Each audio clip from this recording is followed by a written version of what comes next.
Mister Addanki Dayakar, Congress SC ST బీసీలకు చేసింది ఏమి లేదు. కనీసం బీజేపీ అన్న ఎస్సీ వర్గీకరణ చేస్తానని ఒక ప్రకటన చేసింది, బీసీని సీఎం చేస్తానని ఒక ప్రకటన చేసింది. ఎస్సీ ఎస్టీ మైనార్టీలను బీజేపీ రాష్ట్రపతులుగా నియమించింది. పూర్వం కాంగ్రెస్ నేత పండిత్ జవహర్లాల్ నెహ్రూ బీసీలకు రిజర్వేషన్లు వద్దని ఒక ప్రకటన చేసిండు. 50 ఏళ్ళ కాంగ్రెస్ పాలనలో కులగణన అనేది అసలే చేయలేదు. అది ఎందుకు చేయలేదు అనేది నువ్వే చెప్పాలి. కులగణన మరియు అంతర్రాష్ట్ర రిజర్వేషన్లు రాష్ట్ర ప్రభుత్వాలు చేయవచ్చు అని రాజ్యాంగంలో కొన్ని ఆర్టికల్స్ చెప్తున్నాయి. ఉదాహరణకు తమిళనాడు ప్రభుత్వాన్ని మనం చూస్తే బీసీలకు రిజర్వేషన్ పెంచి వాళ్ళు ప్రయోజనాలు అక్కడ పొందుతారు. కాంగ్రెస్ అనేది ఒక దొరల పార్టీ. ఇప్పుడు జరిగే ఎంపీ ఎలక్షన్లో జనరల్ స్థానాల్లో ఎక్కడ కూడా ఒక దళితునికి సీఎం రేవంత్ రెడ్డి అవకాశమే ఇవ్వలేదు.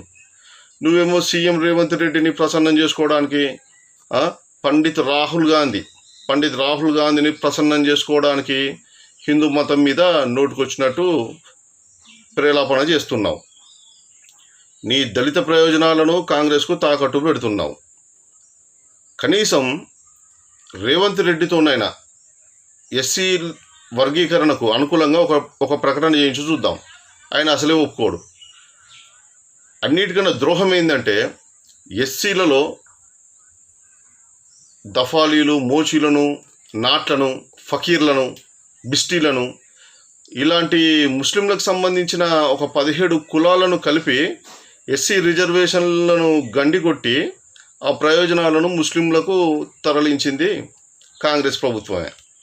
ఇంతేకాకుండా 13 ముస్లిం కులాలను బీసీలలో చేర్చి బీసీఈలలో చేర్చి 4% బీసీ రిజర్వేషన్ నుంచి వాళ్లకు పోయేలా చూసి బీసీల రిజర్వేషన్ కూడా గండి కొట్టింది కాంగ్రెస్ ప్రభుత్వమే.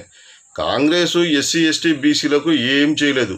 కాంగ్రెస్ చేసింది ఏమన్నా ఉంటే అది ఎస్సీ ఎస్టీ వాళ్లకు ద్రోహం చేసింది తప్ప ఏం లేదు. సరే, మన బీసీ నాయకుడు చింతం రాజేశ్వర్ గారు మాట్లాడతారు, విందాం. అద్దంకి దయాకర్, మొన్న నువ్వు రాముని వంశంలో పుట్టిల్లారా మీరు, సీత మీ చిన్నమ్మ అన్నావు. పుడితేనే నారా మొక్కేది. భక్తిభావం ఉన్న ప్రతి ఒక్కడు ఏ దేవునైనా మొక్కొచ్చు, ఏ దేవునైనా మొక్కే హక్కు ఉన్నది. కానీ నువ్వు ఒక మతంకు సంబంధించిన దేవుణ్ణి తిట్టే హక్కు నీకు ఎవడిచ్చిండు?